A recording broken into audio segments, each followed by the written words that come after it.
तो आइए बच्चों, आज हम लोग क्लास 25वां क्लास हम लोग आज अध्ययन करेंगे केमिस्ट्री का।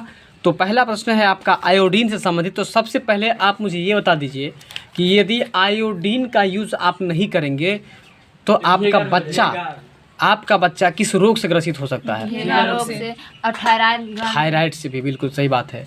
थायराइड से भी और घेंघा से भी, लेकिन मुख्य रूप से आपको घेंघा रोग से आपका बच्चा ग्रसित हो जाएगा। और यदि आयोडीन नमक का यूज़ नहीं कीजिएगा तो माइंड कमज़ोर हो जाएगा और साथ में वह गूंगा भी हो जाएगा। क्या हो जाएगा? गूंगा भी हो जाएगा। इसलिए याद रखिए कि आयोडीन नमक का यूज जरूर कीजिएगा आप लोग। ठीक है, तो आइए बात करते हैं अगले प्रश्न पर। आयोडीन प्राप्त किया जाता है, आयोडीन कहाँ से प्राप्त किया जाता है? समुद्री शैवाल से। समुद्र का अंग्रेजी सी होता है और शैवाल का अंग्रेजी देखिए वीट्स होता है। तो आप लोग याद रखिएगा, ये वीट्स नहीं है, ये वीट्स है। बात समझ में आ रहा है? तो याद रखिएगा कि आयोडीन जो प्राप्त किया जाता है वो कहाँ से प्राप्त किया जाता है? समुद्री शैवाल से। आप लोग याद रखिएगा। क्या ये प्रश्न पहले से आपको पता नहीं था? पता था आपको? आइए, पैराफिन मोम के बारे में ही पता था आपको कि पैराफिन मोम है क्या है? तो पेट्रोलियम मोम है। पैराफिन मोम है क्या है? पौ से पैराफिन मोम है और पौ से पेट्रोलियम मोम है। बात समझ में आ रहा है? तो अगला प्रश्न है धूम्र बम बनाने में। देखिए, बम बनाने में किसका यूज किया जाता है? देखिए, आपको देखिएगा बहुत सारा बम ऐसा आता है जो आपको फुसफुसा के रह जाता है। ठीक है, तो इसलिए याद कर लीजिए कि धूम्र बम है ना, धूम्र बम का मतलब हो गया वही जो आप बम ब्लास्ट होता है ना, मतलब किसी मकान को उड़ाने में, किसी व्यक्तियों को उड़ाने में, किसी गाड़ी को उड़ाने में। तो धूम्र बम बनाने के लिए किसका प्रयोग किया जाता है? फास्फोरस का। तो हम ट्रिक क्या बताएं आपको? बहुत सारा बम ऐसा फटाका सब नहीं होता है कि फुसफुसा कर आता है। इसलिए धूम्र बम बनाने में किसका प्रयोग किया जाता है? फास्फोरस का। बताइए, किसी हड्डी के लिए और दांत के लिए क्या है?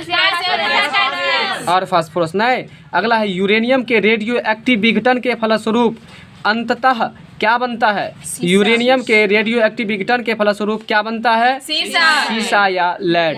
यूरेनियम के रेडियो एक्टिव विघटन के फलस्वरूप क्या बनता है? यूरेनियम के रेडियो एक्टिव विघटन के फलस्वरूप क्या बनता है? ठीक है, अब इस प्रश्न को आपको याद रखना पड़ेगा। ठीक है, यूरेनियम के रेडियो एक्टिव विघटन के फलस्वरूप अंततः मतलब सबसे अंत में क्या बनता है? तो आपको सीसा या लेड बनता है, जिसको हम लोग पीबी कहते हैं ना। क्या कहते हैं? पीबी कहते हैं। ठीक है, तो इस प्रश्न को ज़्यादा आप लोग जल्दी से रखिए। तो आप याद रखेंगे कि यूरेनियम के रेडियो एक्टिव विघटन के फलस्वरूप मतलब क्या है, समझ लीजिए। किसका विघटन हो रहा है? यूरेनियम का। और कैसा विघटन हो रहा है? तो रेडियो एक्टिव विघटन। अब ये बताइए कि किसका कैसा विघटन हो रहा है? यूरेनियम का रेडियो एक्टिव विघटन। अब समझ में आया आप लोगों का?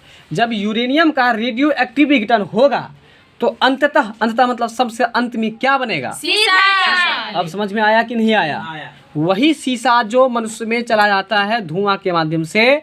गाड़ी जो चलता है और गाड़ी में धुआं जो निकलता है और उसमें से जो आपको उस सीसा की मात्रा चढ़ाता है शरीर में, तो उसको विभिन्न प्रकार का रोग हो जाता है। बात समझ में आ रहा है? तो याद रखिएगा कि यूरेनियम का जो रेडियो एक्टिव विघटन होता है उसके बाद अंततः क्या बनता है? चलिए एक बार पुनः प्रश्न पढ़ाते हैं। यूरेनियम का रेडियो एक्टिव विघटन के फलस्वरूप क्या बनता है? चलिए, कपड़ों और बर्तनों को साफ करने के लिए आप जो प्रयुक्त करते हैं डिटर्जेंट का मतलब क्या आप लाइफ बॉय साबुन का यूज करते हैं बर्तन धोते समय? नहीं। कपड़े धोते समय? नहीं। तो वही बात कर रहा है कि कपड़े और बर्तन को साफ करने के लिए आप जो डिटर्जेंट का प्रयोग करते हैं उसमें क्या होता है?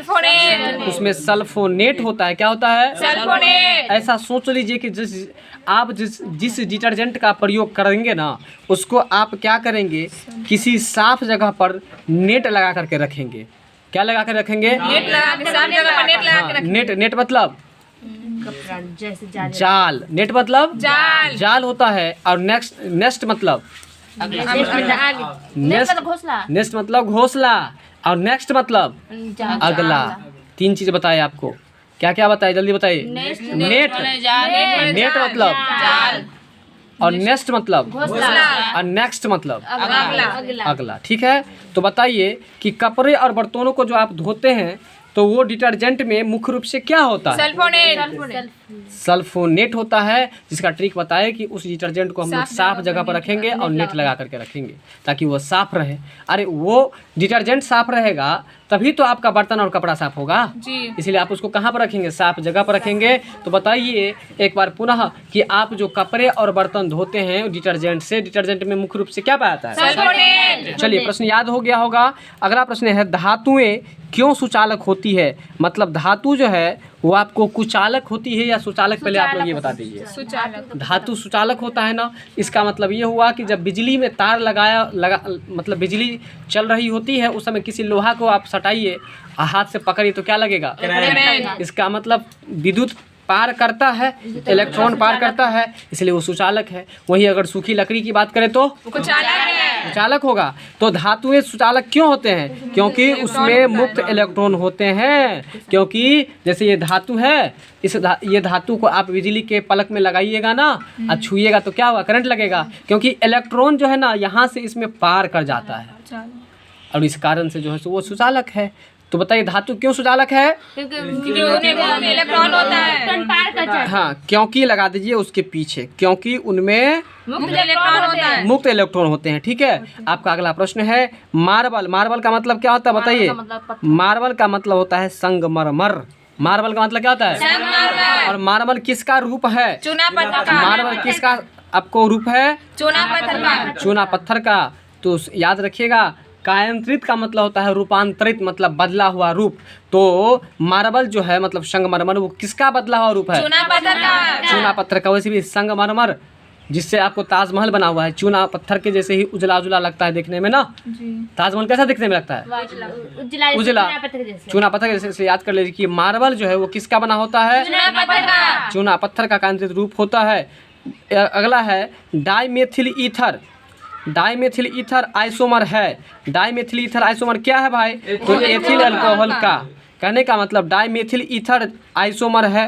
क्वेश्चन को ऐसे घुमाया है, देखिए डाइमेथिल ईथर जो है वो आइसोमर है। मतलब किसका आइसोमर है? एथिल अल्कोहल का। एथिल अल्कोहल का। डाइमेथिल तो एथिल, डाइमेथिल ईथर जो है वो किसका आपको जो है सो आइसोमर है? एथिल अल्कोहल का। आइसोमर का मतलब बहुलक। क्या होता है? बहुलक। बहुलक होता है। तो डाइमेथिल ईथर जो है वो किसका आइसोमर है? एथिल अल्कोहल का। एथिल अल्कोहल का। क्या है? वो क्या है? आइसोमर है वो एथिल अल्कोहल का। कहता कि गैस जो सबसे अधिक विषाक्त, विषाक्त मतलब जहरीला, ऐसा गैस का नाम बताइए जो सबसे ज्यादा जहरीला है? Carbon monoxide.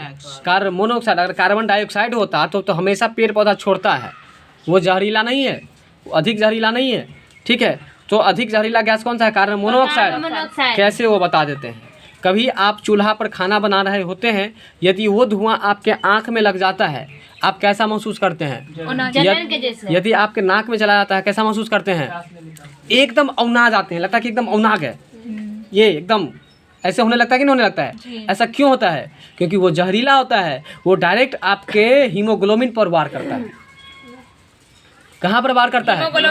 हीमोग्लोबिन पर। मतलब सीधे रक्त में जाकर के मिल जाता है। बात समझ में आ रहा है? और जैसे रक्त में मिलता है तो रक्त का परिसंचरण ही तोड़ देता है। परिसंचरण मतलब एक जगह से दूसरे जगह पर जाना बाधित कर देता है। तो बताइए जब खून नहीं चलेगा तो आपके साथ क्या होगा? आपके साथ क्या होगा? आप बेचैन होंगे, और यदि अधिक बेचैन हो जाएंगे तो आप डेथ कर जाएंगे। तो कहने का मतलब बताइए सबसे जहरीला गैस कौन सा है? Carbon monoxide. कार्बन मोनोऑक्साइड का सूत्र क्या होगा? CO। क्या होगा? CO होगा। अगला प्रश्न है आपका उत्प्रेरक, जो कि पीछे क्लास में भी पढ़े थे। उत्प्रेरक के बारे में बताए थे, यह एक एजेंट का काम करता है, क्योंकि न इस पार्टी में रहता है न उस पार्टी में रहता है। वो रासायनिक अभिक्रिया की गति को बढ़ा देता है तो कभी घटा देता है। तो उत्प्रेरक वह पदार्थ है जो अभिक्रिया के दर को क्या करता है? प्रभावित करता है। बताए ना, उसको आप अभिक्रिया कहिए या उसे प्रतिक्रिया कहिए या अंग्रेजी में उसे रिएक्शन कहिए।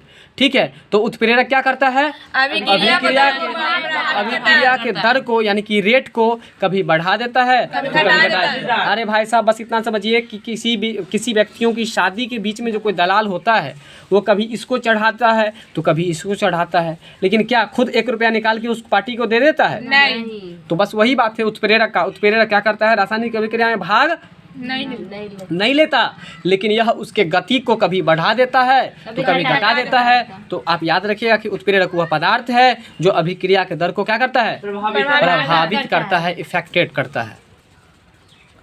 आपका अगला प्रश्न है फॉर्मेलिन।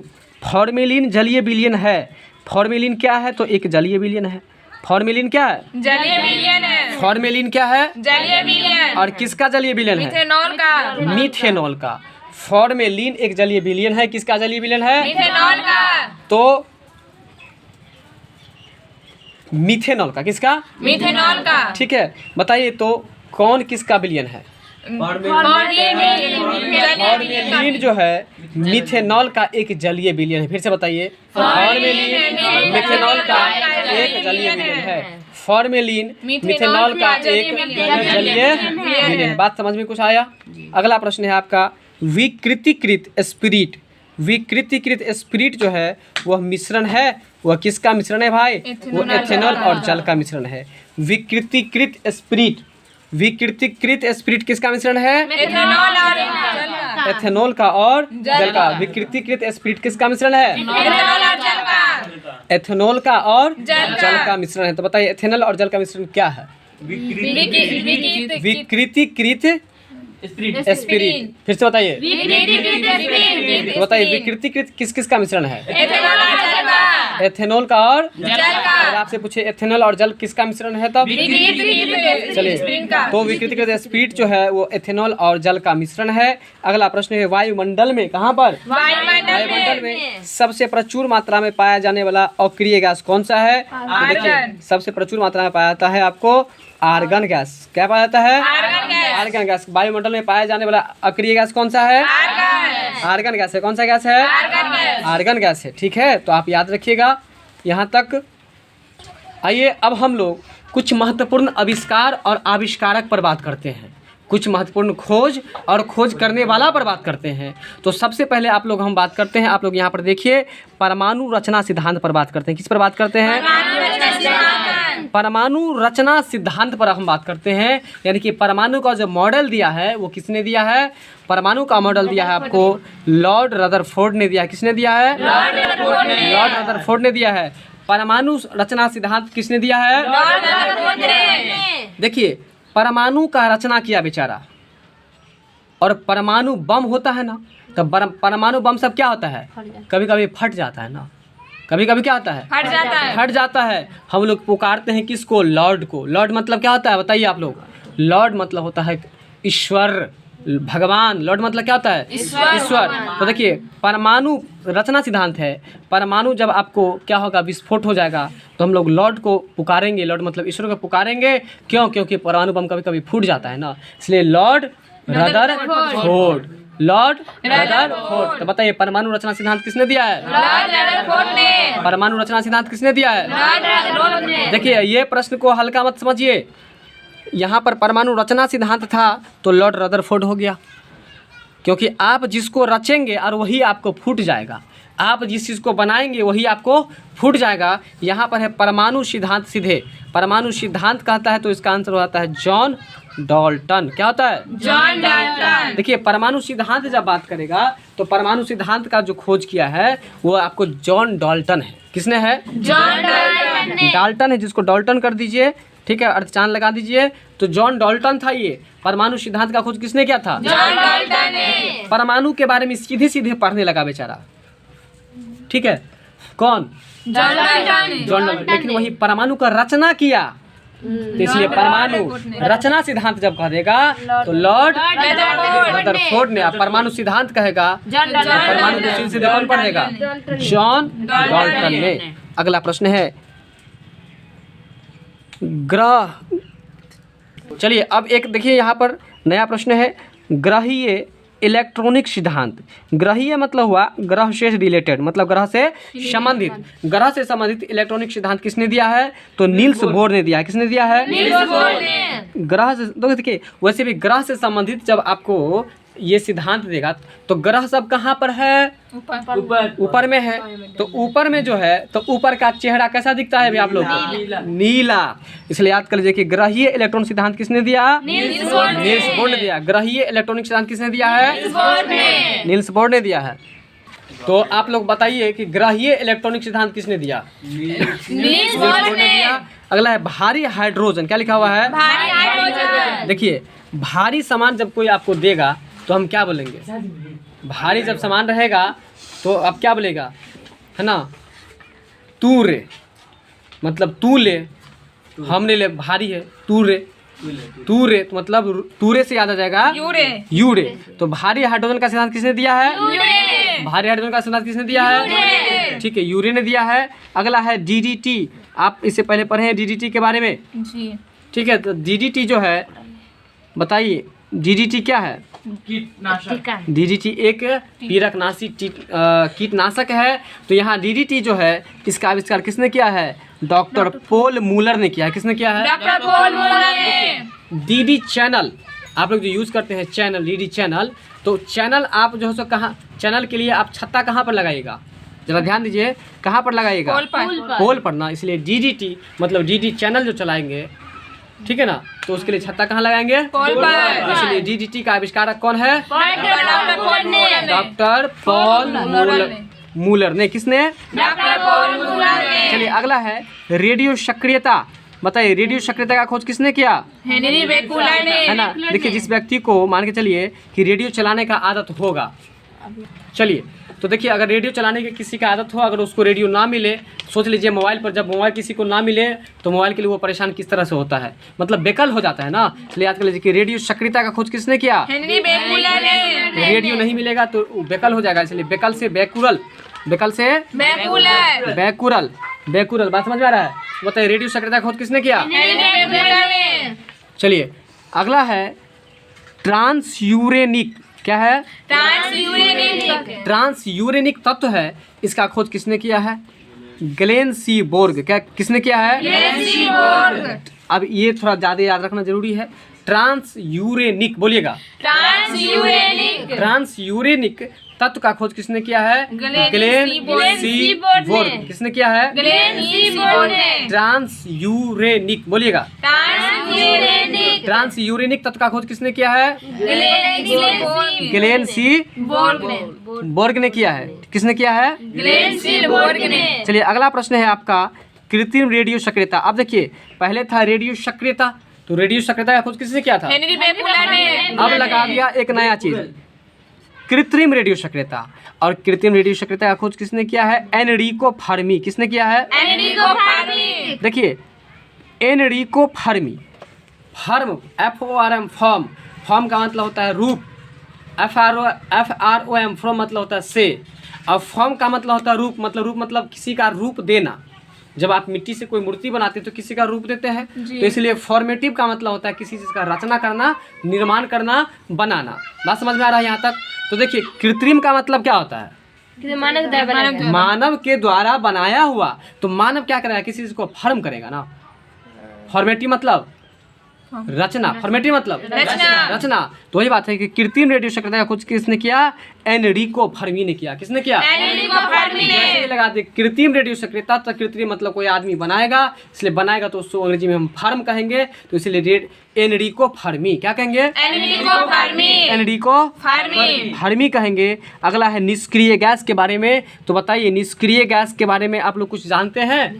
नाइट्रोजन कैसा गैस है? निष्क्रिय है। अच्छा हीलियम निष्क्रिय है। तो निष्क्रिय गैस का खोज किसने किया? निष्क्रिय गैस का खोज किया है विलियम रैले और रैमजे। किसने किया है?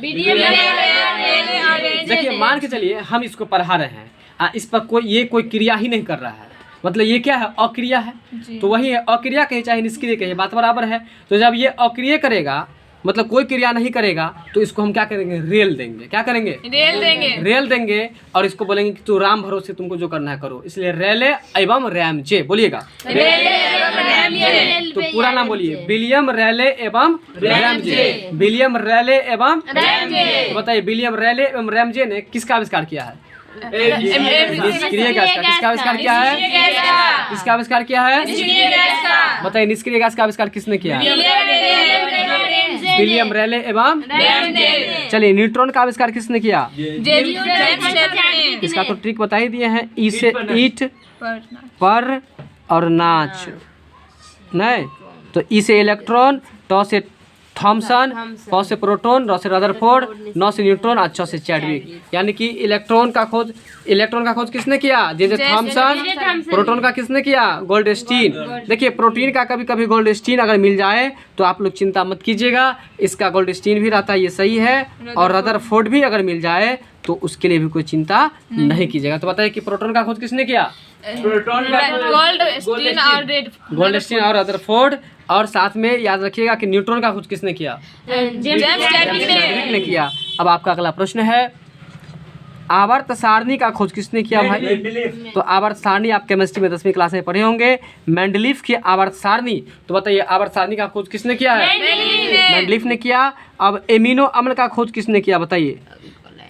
देखिए अगर किसी व्यक्तियों को एमिनो अम्ल की कमी हो जाएगी ना तो समझिए वो हाफने लगेगा। क्या करने लगेगा? हाफने लगेगा। तो इसलिए याद कर लीजिए किसकी कमी हो जाएगी तो कैसे करने लगेगा बताइए? एमिनो अम्ल का हाफने लगेगा। इसलिए याद कर लीजिए। देखिए एमिनो अम्ल का खोज किसने किया था? गॉलैंड हॉपकिंस। बोलिएगा गॉलैंड हॉपकिंस। किसने किया था? गॉलैंड हॉपकिंस। एमिनो अम्ल की कमी होगी तो क्या करेगा? हाफने लगेगा। गॉलैंड हॉपकिंस। चलिए अगला प्रश्न है, मीथेन का खोज किसने किया? जिसको आप संकेत के रूप में क्या जानते हैं? CH4। ठीक है, तो मीथेन का खोज किसने किया है? बर्थले ने किया है। किसने किया है? देखिए मीथेन को ऐसा सोच लीजिए, मीथेन मतलब आप दूध में मक्खन आप जो है सो निकालिएगा कब? जब आपका बर्थडे होगा तब, क्योंकि बर्थडे में सबको केक के साथ बांटना है ना, नहीं समझे? तो इसलिए मीथेन से मथिएगा। और क्या चीज़ का मथिएगा? दूध को मथिएगा क्योंकि दूध से क्या निकलेगा? मक्खन निकलेगा। और मक्खन सबको खिलाएंगे। इसलिए बताइए कि मीथेन का आविष्कार किसने किया? बर्थलो। किसने किया? बर्थेलो। मतलब आपके बर्थडे में सबको कहेंगे लो, क्या लो? तो मक्खन लो। कहाँ से निकाले हैं? दूध से निकाले हैं, है ना? मथ के कैसे निकाले हैं? मथ के निकाले हैं। इसलिए बताइए कि मीथेन का आविष्कार किसने किया? बर्थेलो। किसने किया है? बर्थेलो ने। अब चलिए परमाणु संख्या का आविष्कार किसने किया बताइए? परमाणु संख्या का खोज किसने किया है? देखिए परमाणु संख्या का खोज किया है आपको वांडर ग्रीक ने किया है। किसने किया है? देखिए परमाणु संख्या है, परमाणु संख्या क्या चीज है? परमाणु संख्या का खोज किया है वांडर ग्रीक किया है। ग्रीक किसने किया है? परमाणु संख्या। इसको आपको याद रखना पड़ेगा और ज़्यादा याद रखने की जरूरत नहीं है। परमाणु संख्या का जब खोज करने चला था वैज्ञानिक बेचारा, तो वह एक होता है, देखिए ये ना होता है। देखिए ये परमाणु संख्या का जब आविष्कार किया ना ये बेचारा वैज्ञानिक, तो ये क्या किया कि वांडर करने के लिए चला गया। वांडर मतलब क्या होता है? घूमना होता है। वंडर मतलब क्या होता है? घूमना। देखिए वांडर मतलब घूमना और वंडर मतलब आश्चर्य। वांडर मतलब घूमना और वंडर मतलब आश्चर्य। तो परमाणु संख्या का आविष्कार कर दिया तो ये खुश हो गया और ये वंडरिंग करने के लिए चला गया। हेयर एंड देयर मतलब इधर और उधर, उधर और इधर। तो कहने का मतलब ये है कि वो जो घूमने के लिए गया, वांडर करने के लिए गया ना, तो वो गिर गया। कौन गिर गया? परमाणु संख्या। जो परमाणु संख्या का आविष्कार किया था वो गिर गया। तो गिर गया मतलब ग्रीक। इसलिए बताइए कि परमाणु संख्या का आविष्कार किसने किया है? वांडर ग्रीक ने किया है। वही परमाणु नाभिक की अगर बात करें तो नाभिक का आविष्कार किसने किया है? मोसले ने किया। किसने किया है? परमाणु नाभिक का आविष्कार किसने किया? देखिए एक बात है, जब कभी बकरी उकरी कभी कटाने के लिए आप लोग गए हैं तो बकरी कटाने के लिए जब हम लोग जाते हैं तो कहते हैं कि नाभि के पास से दीजिए मीट हमको। जब मांस लाने के लिए जाते हैं, क्या लाने के लिए? मांस लाने के लिए जाते हैं तो हम लोग क्या बोलते हैं? नाभि के पास से हमको दीजिए, तिल्ली दीजिए, रांग दीजिए, गोरी दीजिए, सिरा दीजिए। बोलते कि नहीं बोलते हम लोग? तो याद रखिए कि हम लोग बकरी कटवाने के लिए जाएंगे तो कहाँ से कहेंगे देने के लिए? नाभि के पास से। इसलिए परमाणु नाभिक का आविष्कार किसने किया? तो उसका आंसर हो जाएगा मोसले। तो मतलब मांस लेने के लिए जाएंगे तब इस तरह का बात बोलेंगे। कहाँ से देने के लिए? बताइए परमाणु नाभिक का आविष्कार किसने किया? मोसले। मतलब मांस लाने के लिए जाएंगे तो इसलिए मोसले। अगला है प्रसारण का नियम। प्रसारण का मतलब क्या होता है? प्रसार मतलब होता है फैलना। प्रसार मतलब क्या होता है? फैलना। देखिए मान के चलिए कि कोई जख्म आपको यहाँ पर हो गया और ये जख्म आपका बार बार क्या हो रहा है? फैल रहा है। प्रसार हो रहा है। तो जब बार बार फैलेगा तो आपको उसका फिक्र हो जाएगा ना, क्या आ जाएगा, फिक्र होगा। तो फिक्र से याद रखिएगा आपको फ्रिक, क्या याद रखिएगा, फ्रिक। फिक्र से क्या याद रखिएगा, फ्रिक। अगला प्रश्न है आपका विसरण, क्या है, विसरण। देखिए कभी कभी दुकानदार सब के यहाँ जब कोई दुकान पर आपको सामान खरीदने के लिए जाता है तो कोई ना कोई सामान बिसर ही हो जाता है ना, तो बताइए बिसर जाएगा कौन, ग्राहक बिसर जाएगा। इसलिए याद कर लीजिए विसरण का नियम किसने दिया, ग्राहम ने दिया। किसने दिया, ग्राहम ने दिया। अगला है विद्युत विच्छेदन का नियम।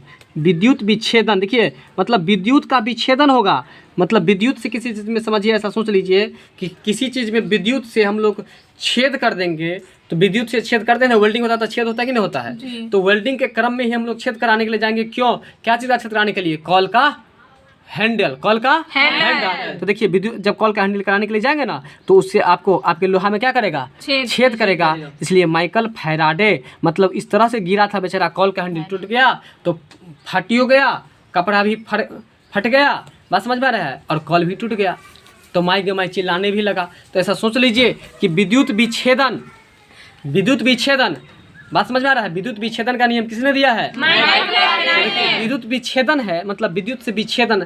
अगर मान के चलिए कि हम मतलब विद्युत से छेद करेगा तो विद्युत से छेद कहाँ पर करता है, वेल्डिंग के क्रम में, और वेल्डिंग क्या चीज़ का करवाने के लिए जाएगा तो आप देखिएगा तो कॉल पर गिर जाएगा तो माई माई चिल्लाएगा। इसलिए माई कॉल, माई कॉल, या कहेगा कि किसका कॉल था रे, किसका कॉल का हैंडल था, तो माई, माई मतलब मेरा, मेरा कॉल था, इसलिए माई कॉल, और इसका फट जाएगा तो फैराडे। बात समझ में आ रहा है। तो बताइए आप लोग कि विद्युत विच्छेदन का नियम किसने दिया है, माइकल फैराडे ने। विसरण का नियम किसने दिया है, विसरण कौन विसर जाएगा, ग्राहम।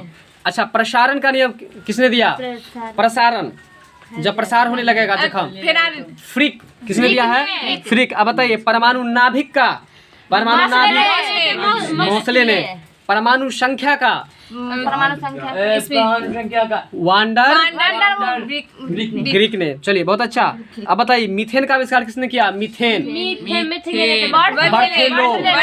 चलिए एमिनो अम्ल का, जब एमिनो अम्ल की कमी हो जाएगी तो क्या बताए थे हम, हाफने लगेगा, इसलिए गॉलेंड हॉपकिंस। चलिए यहाँ तक तो याद हो गया आप लोगों को। चलते हैं अगले प्रश्न पर। गैसों का नियम किसने दिया, बताइए गैसों का नियम किसने दिया। तो देखिए गौ से गैस है और गौ से है गेलू सेक।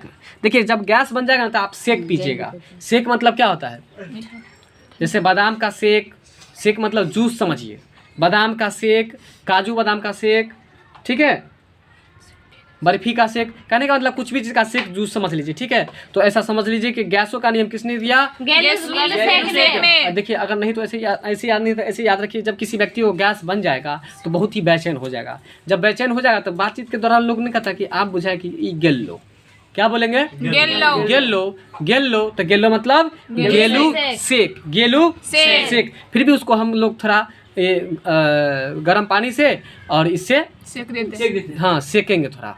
और होता ही गैस जो बनता है तो गर्म पानी से बोतल में रख कर क्या करता है, उसको सेकता है कि नहीं, अरे गुरकाता रहता है ना, तो गुरकाता तो क्या करता है, सेकबे करता है ना। तो बताइए कि गैसों का नियम किसने दिया, गेलू सेक ने। अगला प्रश्न है आपका रासायनिक संयोग का नियम, क्या है, रासायनिक संयोग का नियम। देखिए रासायनिक रूप से, रासायनिक मतलब केमिकल, और रासायनिक संयोग, संयोग मतलब क्या होता है, मिलाना। जब आप किसी चीज को मिलाइएगा तो उसमें डालिबे कीजिएगा ना जी, किसी चीज को जब मिलाइएगा तो उसमें क्या कीजिएगा, आप डालबे कीजिएगा ना। इसलिए रासायनिक संयोग करने के बाद जब भी हो तो याद रखिए डाल्टन को याद कर लीजिएगा, और डाल्टन नहीं डाल्टन याद रखिएगा। क्या याद रखिएगा, तो बताइए रासायनिक संयोग का नियम किसने दिया, और बताइए कि गैसों का नियम किसने दिया, सेक ने दिया। आइए अब कुछ दो चार बचा हुआ है। धोबिया सोडा, जिसको हम लोग धोने वाला सोडा भी कहते हैं, और अंग्रेजी में कहे तो इसे वॉशिंग सोडा भी कहते हैं। तो धोबिया सोडा यानी कि Na2CO3, Na2CO3। तो Na2CO3 जो है आपको धोबिया सोडा का आविष्कार किसने किया है, तो लेट लैंग ने किया। ऐसा सोच लीजिए कि धोबिया को कपड़ा धोने के लिए देंगे, वो आपको लेट से देगा, कैसे देगा, लेट सेट देगा, इसलिए लेट लैंग। बोलिए लेट लैंग। तो धोबिया सोडा का आविष्कार किसने किया, अगला है बारूद। आप लोग देखे हैं बारूद का आविष्कार, देखिए बारूद का आविष्कार किसने किया, बारूद का आविष्कार रोजर बेकन ने किया। देखिए जो भी इंसान बारूद बनाएगा ना तो समझिए कि बेकार हो जाएगा वो तो छोड़िए, मतलब बारूद जो बनता है एकदम छोटा छोटा कण से बनता है, ठीक है। और बारूद बनाने के लिए ना उसको उस जगह को रोज़ जो है ना रोज़ साफ़ सुथरा करना होता है, इसलिए रोज़ से याद कर लीजिए रोजर, और बेकार हो जाएगा उसे याद कर लीजिए बेकन। क्या याद रखिएगा? बेकन। क्योंकि वो बारूद बना करके चोरी डकैती वाला काम करेगा तो अपने घर का जो भी संपत्ति रहेगा उसको भी क्या कर देगा? बेच बिकिन के खा जाएगा। ऐसा ऐसा इंसान वही ना करता है। अभी अतीक अहमद नहीं, अपने बेटा को भी, अपने पत्नी को भी, शाइस्ता को भी, अपने भाई को भी, सबको लेकर के डूब गया। बात समझ में आ रहा है? तो बताइए बारूद का आविष्कार किसने किया? Roger Bacon. बिल्कुल रोजर बेकन ने। अब बताएंगे रंग पड़ले। रंग पड़ले का हिंदी अंग्रेजी होता है पेंट। क्या होता है? पेंट। देखिए रंग पड़ले तो रंग पड़ले तो रंग पड़ले तो रंग के दिलक कहाँ के? साली। साली दिलक। तिलक साली मार तो साली के मार, रंग पड़ले तो साली दिलक तो साली के मार, इसलिए रंग पड़ले का आविष्कार किसने किया? साली मार ने। ठीक है, तो रंग पड़ले का आविष्कार किसने किया? साली मार ने किया। अब आपका अगला प्रश्न है, लास्ट सेकंड प्रश्न है, एनिलीन के द्वारा रंग की प्राप्ति का आविष्कार किसने किया? देखिए रंग वाला बात जब भी आए तो यहाँ पे हाफ मैन याद रखिएगा। जब आपको कोई रंग दे देगा, होली में मान के चलिए किसी मुस्लिम को कोई हिंदू अगर रंग दे दे तो उसको हाफ मैन कहेगा। क्या कहेगा? Half man. तो यहाँ पर याद रखिए हाफ मैन है। क्या है? Half man. तो इधर याद रखिए एनिलीन मतलब किसी चीज़ में लीन था। हिंदू लोग होली खेलने में लीन था, लेकिन थोड़ा सा रंग जो है ना किसी मुस्लिम को पड़ गया तो उसको क्या कहेगा? Half man. हाफ मैन यानी कि हाफ मैन। तो बताइए एनिलीन के द्वारा रंग की प्राप्ति इसका आविष्कार किसने किया? हाफ मैन ने किया। और आज का लास्ट प्रश्न है डायनामाइट। तो बताइए कि डायनामाइट का आविष्कार किसने किया? तो अल्फ्रेड नोबेल ने किया। डायनामाइट का आविष्कार किसने किया? देखिए डाइन सब जो डाइन सीखेगी तो उसको लोग सब क्या करेगा? मिलजुल करके उसको फाड़िए देगा ना, तो इसलिए अल्फ्रेड नोबेल। अल्फ्रेड नोबेल उसको कहेगा कि पहले तो फाड़ देगा, फिर कहेगा कि तुम अभी से बोलो नहीं कि हम नहीं करेंगे। नो बोल, नोबेल से नो बोल मतलब नहीं बोलो करेंगे, नहीं बोलो। इसलिए डायनामाइट का आविष्कार किसने किया? अल्फ्रेड नोबेल ने किया। किसने किया? Alfred Nobel. तो बताइए परमाणु रचना सिद्धांत किसने दिया? Lord Rutherford. देखिए परमाणु का रचना करेगा नहीं, रचना करने का तो वो फूट जाएगा, इसलिए याद कर लीजिए लॉर्ड रदरफोर्ड। अच्छा परमाणु सिद्धांत सीधे परमाणु को सिर्फ जॉन डाल्टन ने। अच्छा ग्रहीय इलेक्ट्रॉनिक सिद्धांत ग्रह नील्स बोर ने। भारी हाइड्रोजन यूरे ने। भारी हाइड्रोजन का आविष्कार किसने किया? डीडीटी मूरल ने। डीडीटी तो इसका हो जाएगा आपको डॉक्टर पोल मूलर। क्या हो जाएगा? डॉक्टर पोल मूलर। चलिए रेडियो सक्रियता का खोज किसने किया? हेनरी बेकुरल ने।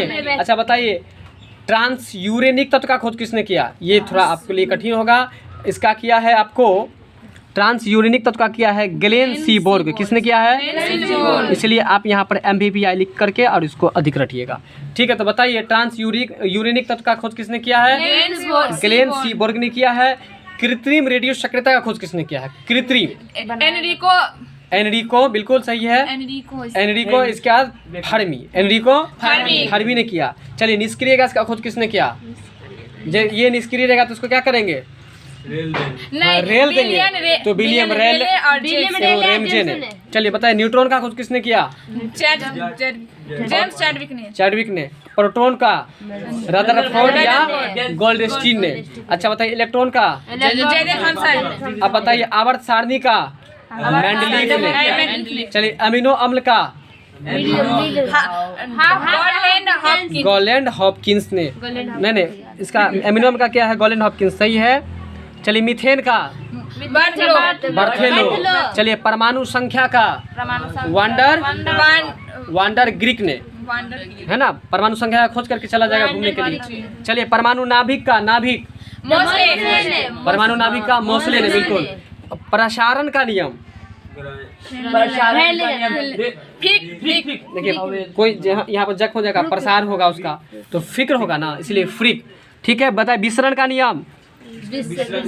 विसर जाएगा कौन? ग्राहम ने। विद्युत विच्छेदन का नियम? विद्युत विच्छेदन छेद कब करेंगे? माइकल फैराडे ने। चलिए बताइए गैसों का नियम? गेलू सेक ने। सेक पिएंगे ना, गेलू सेक। अच्छा अगला चलिए रासायनिक संयोग का नियम? मिलाएंगे, डालेंगे तब ना मिलाएंगे, इसलिए डाल्टन रासायनिक संधियों का नियम। तो बताइए धोबिया सोडा का खोज किसने किया? लेट से देगा ना आपको, लेट लैंग।